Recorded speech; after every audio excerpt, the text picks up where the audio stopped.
Financial markets పై పట్టు సాధించాలనుకునే వాళ్ళు Revanth conduct చేసే వెబినార్ కోసం ఈ నెంబర్ కి కాల్ చేయండి. నమస్తే రేవంత్. నమస్తే సార్. సో నా లైఫ్ లాగే నాకు తెలుసు నువ్వు కూడా యాజ్ ఎ ట్రేడర్గా స్టార్ట్ అయ్యావు. నీ కెరీర్ అంతా కూడా నేను ఆల్మోస్ట్ ఒక 3-4 years బ్యాక్ ఓన్లీ నువ్వు నీ ఆర్కిటెక్చర్ కెరీర్ నుంచి బయటకు వచ్చి స్టాక్ మార్కెట్ అనలిస్ట్, తర్వాత స్టాక్ మార్కెట్ ఎలా మూవ్ అవుతుంది ఇవన్నీ అనలిస్ట్గా ఒక స్టాక్ మార్కెట్ ట్రేడర్గా బయలుదేరింది. ఎలా ఇన్వెస్ట్మెంట్ అడ్వైజర్గా, ఎలా ఇన్వెస్ట్మెంట్ జర్నీగా మారింది ఒకసారి మన ప్రేక్షకులు చెప్తావా? సార్ నేను కూడా యాక్చువల్గా ఇన్వెస్ట్మెంట్ జర్నీతో మొదలుపెట్టా. ఎందుకు అంటున్నానంటే, ఎందుకు అడిగినట్టు క్వశ్చన్ ఇది, నేను చాలా మందిని చూస్తుంటాను వాళ్ళ యొక్క career of investment in stock market ఒక ట్రేడర్గా స్టార్ట్ అయ్యి ఇన్వెస్టర్గా మారిపోయి ఈ షార్ట్ టర్మ్ మార్కెట్ ఒడిదుడుకులు చూసుకొని అమ్మో ఇదంతా షార్ట్ టర్మ్లో ఇదవుతుందని చెప్పేసి ఇన్వెస్టర్కి వెళ్ళిపోవడము, కొంచెం డబ్బులు రాగానే నా అంత మోగోల్డ్ అని చెప్పేసి మళ్ళీ ట్రేడర్ అయిపోవడం, ఇలా సైకిల్ నడుస్తూ ఉంటుంది. బట్ ఎక్కడ ఎండ్ అవుతారు వీళ్ళు? సార్ బేసిక్గా అసలు యాక్చువల్గా ఎవరైనా స్టాక్ మార్కెట్ వైపు చూసేది ఒక ఇన్వెస్టర్గానే మొదలు పెడతారు. జర్నీ అలానే స్టార్ట్ అవుద్ది. వెల్త్ క్రియేటర్స్ అనే దాంతో బయలుదేరతారు. So over the period of time ఏమవుతుంది అని అంటే, మనము స్టాక్ మార్కెట్ గురించి కొంత అవగాహన వచ్చిన తర్వాత అసలు యాక్చువల్గా స్టాక్ మార్కెట్లో నేను ఓన్లీ ఇన్వెస్టింగ్కే వెళ్తాను, నేను ట్రేడింగ్ జోలికి వెళ్ళను, నేను అసలు మిడ్ అండ్ స్మాల్ క్యాప్ కానీ మైక్రో క్యాప్ జోలికి కానీ అసలు వెళ్ళను, కేవలం లార్జ్ క్యాప్లో పెట్టుబడులు పెడతాను, వెల్త్ని క్రియేట్ చేస్తాను, నాకు చాలా ఇన్స్పిరేషన్స్ ఉన్నాయి, రాకేష్ జుంజున్వాలా గారు అది ఇది అని చెప్పి జర్నీ బయలుదేరతాం. బయలుదేరిన తర్వాత ఏమవుతుంది అని అంటే, వాటిని రీసెర్చ్ చేసే ప్రయత్నంలో మరి కొన్ని ఎక్కువ వీడియోలు యూట్యూబ్లో చూస్తాం, అవి చిన్నగా ట్రేడింగ్ని పరిచయం చేస్తాయి. సరే ట్రేడింగ్ కూడా ట్రై చేద్దాం, ఇంట్రాడే చేద్దాము, స్టాక్సే కదా, ఏమైతే ఒకవేళ లాస్ వస్తే హోల్డ్ చేద్దాం, హోల్డ్ చేసి రికవర్ అవుతాయి కదా అని చెప్పేసి అనుకుంటాం. Turning towards trader, equity trader. అక్కడ దాకా వెళ్ళిన తర్వాత అప్పుడు అనుకున్నాను నేను కూడా, చిచ్చి అసలు ఎఫ్ఎన్ఓ జోలికి కూడా వెళ్ళకూడదు అని చెప్పి. Over the period of time ఏమైంది అని అంటే, ఇంకా కొన్ని వీడియోలు చూసి ఎఫ్ఎన్ఓ వైపు ట్యూన్ అయిపోయారు ఆప్షన్స్. సో లక్కీ నా విషయం ఏంటి అని అంటే, కొద్దిగా నేను అర్థం చేసుకోగలిగాను, market worked out for me, so I'm making good money in trading, so there is no problem. In fact నేను ఒక ఇన్వెస్ట్మెంట్ అడ్వైజర్ కంటే కూడా నేను ట్రేడర్గానే ఎక్కువ డబ్బులు సంపాదిస్తాను. ఇన్వెస్ట్మెంట్ అడ్వైజర్ రీసెంట్గా నా కెరియర్ వచ్చింది. సో బట్ నేను ఒక ట్రేడర్గానే నా మనీ ఎక్కువ జర్నీ, నాకు ఎక్కువ ఇన్కమ్ అనేది క్రియేట్ అవుతూ ఉంటుంది. So it worked out. So నేను చూసిన ప్యాటర్న్లో చాలా మందిలో ఏంటి అని అంటే, it was the same pattern. Investment point of వ్యూలోనే స్టార్ట్ అవుతారు. ఇన్ఫ్యాక్ట్ అసలు మ్యూచువల్ ఫండ్స్లో పెట్టుబడి పెడదామని చెప్పి వాళ్ళు మొదలైన వాళ్ళు స్లోగా నేను స్టాక్స్లో పెట్టుబడి పెడతాను అని కంటిన్యూ అవుతూ ట్రేడింగ్లోకి వెళ్ళిపోయి డబ్బులు పోగొట్టుకొని మళ్ళీ ఒక పీరియడ్ తర్వాత నాలాంటి వాళ్ళ దగ్గరకు వచ్చి, సార్ నాకు ఇట్లా జరిగింది కదా చెప్పండి ఏం చేద్దాం అని అంటారు. సో బేసిక్గా ఏ ఒక్కళ్ళ వ్యక్తి జర్నీ అయినా కానీ మొదలలేదు ఒక ఇన్వెస్టర్ కానే. కాకపోతే అసలు ఈ జర్నీ కాస్త ఎందుకు డివేట్ అవుతుంది అని అంటే, గ్రీడ్, అత్యాశ, fear and greed. This will decide the stock market. యాక్చువల్గా స్టాక్ మార్కెట్ ఎక్కువగా డిసైడ్ చేసేది, ఒక ఇన్వెస్టర్ సక్సెస్ఫుల్ ఆఫ్ ఫెయిల్యూర్ అని డిసైడ్ చేసేదే ఫియర్ అండ్ గ్రీడ్. ఒక ఇన్వెస్టర్ జర్నీ దేని మధ్యలో ఉంటుంది అంటే, ఫియర్ అండ్ గ్రీడ్కి మధ్యలోనే ఉంటుంది, రైట్? సో బేసిక్గా ఈ గ్రీడ్ ఏం చేస్తుంది, నేను ఇప్పుడు ఇన్వెస్ట్మెంట్ పెడితే గట్టిగా వస్తే నాకు 15-20% మించికి రాదు, అదే నేను ఇంట్రాడే ట్రేడింగ్ చేస్తే నేను రోజుకు 1% చేయగలిగినా కానీ నెలకు వచ్చేసరికి హీనపక్షాలు మనం 21 ట్రేడింగ్ సెషన్స్ మినిమం ఉంటాయి. సో నేను 21% పర్ మంత్ వస్తుంది. యాన్యువల్గా అయ్యేసరికి హీనపక్షంలో లాస్ మైనస్ అన్ని చేసిన 100 అవుతుంది.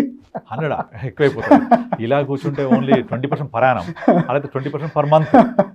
సో ఎక్కడికి వెళ్ళి కూర్చుంటుంది, నా వెల్త్ అనేది సూపర్గా నేను క్రియేట్ చేయగలుగుతాను అనుకుంటాను. కానీ ఒక్కరు ఉన్నారు అలా చేసేవాళ్ళు సార్, అదే చెప్తాను సార్. సో బేసిక్ అలానే స్టార్ట్ అవుతుంది సార్.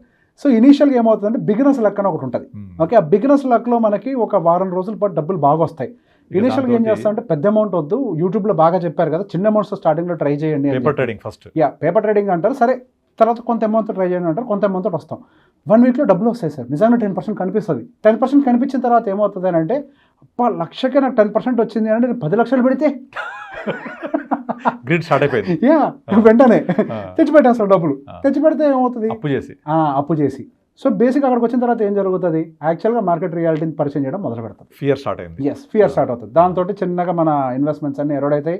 అవన్నీ పోయిన తర్వాత ఏం చేస్తాం, పోగొట్టింది అంతా రికవర్ చేయాల్సింది అని చెప్పి ఇంకొద్దిగా అప్పు తీసుకొచ్చి డబ్బులు పెడతాం. రివెంజ్ తీసుకుంటాం. Revenge trade. So it's a cycle. ఒక టైంకి ఏమవుతుంది అని అంటే, ఒక టైంకి ఏమవుతుంది అని అంటే, ఇది మంది కాదులే అని చెప్పి పెట్టాపేలా సర్దుకొని దుబాయ్లో ఉద్యోగం చేసి అప్పులు తీసుకుంటాం. This is what generally happens. Investor అయిపోతారు. తర్వాత finally okay, this is not my subject, let me get in to the investments అని చెప్పేసి ఓకే మ్యూచువల్ ఫండ్స్ అని స్టార్ట్ చేస్తాం. సో బేసిక్గా మనం ఎప్పుడైనా ఒక ఇన్వెస్టర్, సో నాకు అర్థమైంది ఒక టైంకి. సో బేసిక్గా చాలామంది జరిగే ప్యాటర్న్ ఏంటి అని అంటే, జస్ట్ గ్రీడ్ వల్ల జరుగుతుంది. కానీ నా కేసు వేరు, నువ్వు రాలేదు అట్లా అంటే, నేను ఆ కెరియర్ ఆపేసుకొని వచ్చాను. ఐ హ్యావ్ డిసైడెడ్, నేను ఇంకా నా ఫ్యూచర్ నేను స్టాక్ మార్కెట్లోనే చూసుకోవాలి అని చెప్పి, నేను దీని ఒక పార్ట్ టైం లాగా కాదు, ఇది నాకు అన్నం పెట్టే అమ్మకి ఎప్పుడైనా రెస్పెక్ట్ అనేది హైయెస్ట్గా ఇవ్వాలి. సో నేను పూర్తిగా నా ఆర్కిటెక్చర్ కెరియర్ని ఆపేసి నాకు డబ్బులు రానప్పటికీ 1 సంవత్సరం పాటు ట్రేడింగ్లోనే ఉంటూ కింద మీద పడుతూ దాన్ని నేర్చుకున్న తర్వాతనే నేను మార్కెట్స్ అనేది ఓకే ఒక సక్సెస్ఫుల్ ట్రేడర్ నేను కూడా ఐ కెన్ మేక్ మనీ అన్న ఒక విషయాన్ని డిక్లేర్ చేసుకోగలిగాను. అండ్ నేను అందరికీ చెప్తాను, నేను ఒక ట్రేడర్ని, I can conduct lot of classes on trading also, I can make money like that also. But చాలామంది అడుగుతారు డబ్బులు ఇస్తాను నేర్పించండి అని, కానీ నాకు ఇక్కడ ఒకటే పాయింట్ ఉంటుంది, నా అనుభవంలో ట్రేడింగ్ అనేది ఒక నేర్పిస్తే వచ్చేది కాదు, ఎగ్జాక్ట్లీ ఎక్స్పీరియన్స్ తోటి వచ్చేది. ఆ ఎక్స్పీరియన్స్తో వస్తుంది అన్న విషయం నాకు తెలిసి కూడా, నేర్పిస్తే అది రాదు అని తెలిసి కూడా నేను డబ్బులు తీసుకొని ఒకరు నేర్పిస్తే రేపు వాడు ఏదైనా పోగొట్టుకొని వాడి కుటుంబంకి ఏం జరిగితే ఆ నష్టానికి కారణం నేను అవుతా. అది నాకు వద్దు. సో నేను స్ట్రిక్ట్గా చెప్తా, మీ పోర్ట్ఫోలియోస్లో పెట్టుకుని అక్కడికి స్టాక్స్ తోటి వచ్చినా కానీ ముందు స్టాక్స్ అమ్మి పడేయండి. మీకు రివ్యూ చేసే టైం ఉందా? నాకైతే లేదు. ఇన్ఫ్యాక్ట్ మీతో పోలిస్తే నేను పొద్దుగూకులు నేను మార్కెట్లోనే కూర్చుంటా, పొద్దున్న 9 గంటల నుంచి 3 గంటల మార్కెట్లోనే ఉంటా. నాకే టైం ఉండదు స్టాక్స్ని రివ్యూ చేయడానికి. అవును, నేను మీకోసం మాక్సిమం ఏం చేయగలుగుతాను అంటే సెక్టర్ రివ్యూ చేసుకోగలుగుతా, ఎందుకంటే నేను మ్యూచువల్ ఫండ్ పిక్ చేయాలి నా క్లయింట్ కోసం. ఎగ్జాక్ట్లీ అంతవరకు నాది. మార్కెట్ అనేది చాలా పెద్ద ప్రపంచం, మనం మొత్తం వాటేసుకునే ప్రయత్నం చేయకూడదు. చెప్పుకునేటప్పుడు చేతులు ఇంత ఉంటాయి, కానీ వాటేసుకునే ప్రయత్నం చేస్తే ఇంతే మన వాల్యూమ్. మార్కెట్లో ప్రతిదీ మంది కాదు. ఈ మార్కెట్లో ఎన్ని రకాల ఆపర్చునిటీస్ ఉంటాయి sir? Direct stock investment opportunity ఉంటుంది, ఇంట్రాడే స్టాక్ ట్రేడింగ్ ఆపర్చునిటీ ఉంటుంది, ఎఫ్ఎన్ఓ ట్రేడింగ్ ఆపర్చునిటీ ఉంటుంది, ఆ కొన్న స్టాక్స్ని వడ్డీలకు ఇచ్చి డబ్బులు తెచ్చుకునే ఆపర్చునిటీ ఉంటుంది, ఓవర్ నైట్ మనీ మార్కెట్స్ ఉంటాయి, డెప్ట్ మార్కెట్స్ ఉంటాయి, బాండ్ మార్కెట్స్ ఉంటాయి, ఎఫ్ఎన్ఓ ట్రేడింగ్తో పాటు మనకి మ్యూచువల్ ఫండ్స్ ఉంటాయి. This market is very big, ప్రతిదీ మంది కాదు. ఎప్పుడైతే మనం మన పరిమితిని గీత గీసుకుని ఉంటామో అప్పుడు మనం నష్టపోం. మన గీతను మనమే గీసుకోవాలి. ఎప్పుడైతే కాలం ఇది నీ పరిమితి అని చెప్పిందో అప్పుడు మనం నష్టపోయి ఉంటాం. ఆ సిచ్యువేషన్ తెచ్చుకోకూడదు. మన పరిమితిని మనం గీసుకొని మన ఈ లిమిట్లోనే మనం చేయాలి, ఇంతకు మించి చేయకూడదు. అందరి కళ్ళకి బేసిక్గా స్టాక్స్ రావడానికి కారణం ఏంటంటే మ్యూచువల్ ఫండ్ వదిలేసి, mutual fund is very easy. Who said mutual fund is very easy? Mutual fund is not easy. ఇది నేను బల్ల గుద్ది చెప్తా. ఎవరైనా యూట్యూబర్ మాట్లాడుతున్నాడు ఈజీ అని అంటే ask him to come and SIT in front of me, I will talk technicals. దమ్ము ఉంటే వచ్చి మాట్లాడమనండి టెక్నికల్స్, ఐ విల్ టాక్. ఒక మ్యూచువల్ ఫండ్లో ఎన్ని సెక్టార్స్ ఉంటాయి, ఏ సెక్టార్ ఉంటే ఆ ఫండ్ ముందరికి వెళ్తుంది, ఏ వెయిటేజ్ ఇస్తున్నారు. ఈవెన్ సార్ ఒక ఫర్ ఎగ్జాంపుల్ ఏదో ఒక థిమాటిక్ మ్యూచువల్ ఫండ్ తీసుకోండి. థిమాటిక్ మ్యూచువల్ ఫండ్స్ ప్రతి ఫండ్ హౌస్లో ఉంటాయి, కానీ ఏదో 1-2 మ్యూచువల్ ఫండ్స్ బాగా పర్ఫామ్ చేస్తాయి. వై? వాళ్ళు అందులో లార్జ్ క్యాప్ పెట్టారా, మిడ్ క్యాప్ పెట్టారా? ఇప్పుడు ఆ థిమాటిక్లో వాళ్ళు 65% అలొకేషన్ ఆ కోర్ థీమ్కి ఇచ్చారా, లేకపోతే ఎక్కువ పర్సెంటేజ్ దానికి అలొకేషన్ ఇచ్చారా? ఎంత అగ్రెసివ్గా స్టెప్ తీసుకుంటున్నారు? ఆ ఫండ్ మేనేజర్ ప్రీవియస్గా ఉన్నటువంటి థిమాటిక్స్ని ఎలా హ్యాండిల్ చేశారు? ఆయన పాయింట్ ఆఫ్ వ్యూ ఎలా ఉంది? There is lot of analysis need to be done. ఇదంతా కూడా ట్రావెల్ చేస్తూ జర్నీ చేస్తూ అర్థం చేసుకుంటే అర్థమైంది. అంతేగాని ఇవాళ ఎంటర్ అయిపోయి ఏంటని చూస్తే రేపు పొద్దున మళ్ళీ సిస్టమ్ మారిపోద్ది, సినిమా మారిపోతుంది. ఎందుకంటే ఫ్యాక్ట్ షీట్గా మారిపోతాయి స్టాక్స్ అన్ని కూడా. అది ఎప్పుడు కూడా ట్రావెల్ చేస్తూ ఎలా ఫండ్ మేనేజ్ చేస్తుంది, ఫండ్ మేనేజ్ యొక్క ఫిలాసఫీ, ఫండ్ మేనేజ్ యొక్క థాట్ ప్రాసెస్ ని అండర్స్టాండ్ చేసుకుంటూ ట్రావెల్ చేస్తూ మార్కెట్ అర్థం చేసుకుంటే we can identify the future prospects పెరిగే స్కోప్ ఉన్నాయి. అంతేగాని past performance can never be guaranteed. Past performance can never be the parameter for selecting the funds. So ఇప్పుడు మీరు trader turning from trading to investment చెప్పారు కదా, నేను ఒక reason add చేస్తాను దానికి. నార్మల్గా ఏంటంటే నేను నా కెరియర్లో ఇప్పుడు నేను అబ్జర్వ్ చేసింది ఏంటంటే, మనము స్టాక్ మార్కెట్లో ఒక 6,000 కంపెనీస్ ఉన్నాయి. ఇప్పుడు ఆ 6,000 కంపెనీస్లో ఒక 25 years నుంచి తీసుకుంటే వెల్త్ క్రియేట్ చేసిన గట్టిగా చూస్తే గుప్పెట్ స్టాక్స్ ఉంటాయి. అవునా కదా? అవును సార్, అవునా కదా? మొత్తం మన ఇండియాలో ఉన్న స్టాక్స్లో top 100 stocks is equal to 80% of market cap. అయిపోయింది. సో మెజారిటీ ఆఫ్ స్టాక్స్ అన్ని కూడా వెల్త్ క్రియేట్ చేసినాయి అంటే గుప్పెట్ స్టాక్స్ లిటరల్ చెప్పాలి, నాట్ ఈవెన్ 10%. చాలా తక్కువ స్టాక్స్ ఉంటాయి. ఇంకో ఎగ్జాంపుల్, సెన్సెక్స్ 30 స్టాక్స్లో 25-30 ఏళ్ళ నుంచి ట్రావెల్ చేసిన కేవలం 6 స్టాక్స్ మాత్రమే. ఓన్లీ 6 అంటే 6 30 ఏళ్లలో కలిసి ఉన్నాయి. 24 అంటే ఆల్మోస్ట్ 80% ఆఫ్ స్టాక్స్ వస్తూ పోతూ ఉన్నాయి. సెన్సెక్స్ లో ఒక స్టాక్ వచ్చింది అంటే దట్ ఈస్ సూపర్ స్టార్ అని అర్థం. అది కన్సిస్టెంట్ లో కానీ అన్నిట్లో సూపర్ స్టార్ అర్థం. అది ఆ స్టాక్ కే గతి లేదు, మళ్ళీ వెళ్ళిపోయింది అది. అలాంటిది మనం ఎంత దాన్ని మనం ఎలా ఐడెంటిఫై చేయగలుగుతాం? ఇది ఎలా ఉంటుందంటే సార్, ఒకప్పుడు చెప్పండి నార్మల్గా ఈ 30 స్టాక్స్ లోనే ఎంత వొలటాలిటీ చూసి 25 ఏళ్లలో ఈ 24 స్టాక్స్ వస్తూ వెళ్ళిపోయాయి. అంటే మనం కూడా వాళ్ళలాగా రావాలి, వాళ్ళలాగా పోవాలి. మనం చేయగలమా? లేదు. సరే చేయలేదు. ఇంత చేస్తే ఎంత వచ్చింది XIRR అని చూస్తే నేను వెరిఫై చేశాను. మంచి ది బెస్ట్ స్టాక్ కూడా 25-26% మించింది ఇవ్వలేదు. ఏది the best stock out of 100%లో 1% అది కూడా after the bull rally. After the bull rally. అయితే ఇందులో మొత్తంలో ఇచ్చిన 25% పట్టుకోవడం కోసం 99 స్టాక్స్ని ఫిల్టర్ చేయాలి Yes. కదా. కానీ సేమ్ టైంలో మీరు సేమ్ 25 ఇయర్స్లో 25 ఇయర్స్ బ్యాక్ ఎన్నైతే మ్యూచువల్ ఫండ్స్ ఉన్నాయో అన్ని మ్యూచువల్ ఫండ్స్ ఉన్న least performing fund is more than 15%. True. Yes. Least performing 14-15% ఇచ్చింది. Yes.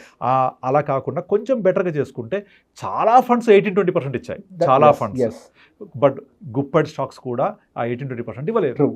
సో మీరు 99% స్టాక్స్లో ఉన్నారా, ఆ గుప్పటి స్టాక్స్లో ఉన్నారా, దాన్ని బట్టి మీ వెల్త్ క్రియేట్ Exactly, sir. వేరేజ్ ఇక్కడ మెజారిటీ ఆఫ్ ఫండ్స్ Yes. వచ్చేసి వెల్త్ క్రియేట్ చేస్తున్నప్పుడు why don't I choose investment pattern? Yes. I'm definitely getting wealth over a period of time. That's the reason how I converted into as investor. Yes. And I drive all my clients toward this wealth creation. I do, sir. Even Ah. being a active participant in the stock market, I never recommend to buy a stock. That's the నాకు best. చాలా మంది call చేస్తారు నా clients కూడా. Mm. Simple గా చెప్తా, sir నేనే మార్కెట్లో ఉండేవాడిని, నేనే స్టాక్కి భయపడతా. ఎగ్జాక్ట్లీ. ఎందుకు అంటే దానికి చాలా టైం కావాలి, ఎగ్జాక్ట్లీ. దానికి చాలా రిసోర్సెస్ కావాలి. ఇప్పుడు మీరు రాకేష్ జుంజునవాలా గారిని అంటారు, వీళ్ళందరినీ చూసి ఇన్స్పైర్ అవుతారు. వాళ్ళకి ఎంత పెద్ద టీం ఉంటుంది సార్ రీసెర్చ్ కి. అవును. రీసెర్చ్ వాళ్ళు చేస్తారు అనుకుంటున్నారా? And ఇంకొక పాయింట్, ప్రతి ఒక్కళ్ళ పోర్ట్ఫోలియో డ్రాగర్స్ ఉంటాయి, మూవర్స్ ఉంటాయి. ఆ డ్రాగర్స్ ని మనం హగ్ చేసుకుంటాం, మూవర్స్ ని ఎలగొట్టేస్తాం. అంటే Yes. కలుపు మొక్కలు తీసేయాలి యాక్చువల్గా, కానీ కలుపుని పెంచి పోషిస్తాం, పెరిగే మొక్కలు తీసేస్తాం. Yes. మీరు ఎవరి పోర్ట్ఫోలియో చూడండి, అదే ఓ చేస్తారు. 10 ఉన్నాయంటే డీప్ గ్రీన్ 3-4 ఉంటాయి, Yes. డీప్ రెడ్ ఒక 3-4 ఉంటాయి, Yes. మోడరేట్ ఒక 4-5 ఉంటాయి. Yes. ఆ డీప్ గ్రీన్ ఏమో పడిపోతే ఏమో తీసేస్తాము, Yes. డీప్ రెడ్ ఉన్న వాటిని ఏమో హగ్ చేసుకొని అట్లే కంటిన్యూ Yes, yes, చేస్తుంటాం. true. వెల్త్ ఎక్కడ క్రియేట్ అవుతుంది. Yes. అందుకే ఏ ట్రేడర్ పోర్ట్ఫోలియో చూడండి, రీసెంట్ ఫాల్లో 30-40% ఆఫ్ స్టాక్స్ పడ్డాయి, పడిపోయినాయి. Value True. That's true. 30-40% of True, stocks. true, true. But small cap పడింది, ఇండెక్స్ పడింది 18%, Yes. లార్జ్ క్యాప్ పడింది ఇండెక్స్ 12%, Yes. 12-15%, వేరే ఫండ్స్ పడ్డాయి 5%. అంటే డౌన్ సైడ్ ప్రొటెక్ట్ అయింది, Yes. అప్ సైడ్ రేపు పార్టిసిపేట్ చేస్తాయి. Again End your of the day, yes, as you said, we have to only 15-18% is guarantee. yes. End of the day, మన దారి investment అనుకున్నప్పుడు we have to stick to that. Exactly. So బేసిక్గా ఈ జర్నీలో వచ్చే problem ఏంటి అని అంటే డిసిప్లిన్. ఎందుకు బయలుదేరామో దాన్ని మర్చిపోతాం. Exactly. So it's simple conclusion sir నాది. Yeah. Whatever we are seeing అంటే బయట నుంచి చూసేటప్పుడు ఏదో ఒక అరుగు మీద కూర్చొని రాకెట్ని జడ్జ్ చేసినంత ఈజీగా కనిపిస్తుంది. ఎగ్జాక్ట్లీ. కానీ ఆ రాకెట్ని తయారు చేసి దాన్ని పైకి వదలటం అనేది యాక్చువల్గా easy పనిచేసే వాడికి తెలుస్తుంది. ఎగ్జాక్ట్లీ. మనకు అది తెలియనప్పుడు we have to always go through and hand holding session. Exactly. So అలాగే ఒక అడ్వైజర్గా నేను కన్వర్ట్ అవ్వడానికి కూడా మెయిన్ రీజన్ ఇదే. Yes. సో ఒక వెల్త్ ఎలా క్రియేట్ అవుతుంది, దాన్ని ఎలా జర్నీ చేయాలి, ఆ జర్నీలో మనం అర్థం చేసుకొని first odd man out, Yes. ఏది బయటకు పంపించేసేయాలి, మనకి ఏది కావాలి అని హక్ చేసుకొని ఉంటే definitely wealth. Wealth is so we're doing a great job Yes. For the creation of wealth to the advisors. yes sir. Thank you so Appreciation much. to us. Yeah. Thank you, Revan. Yes sir.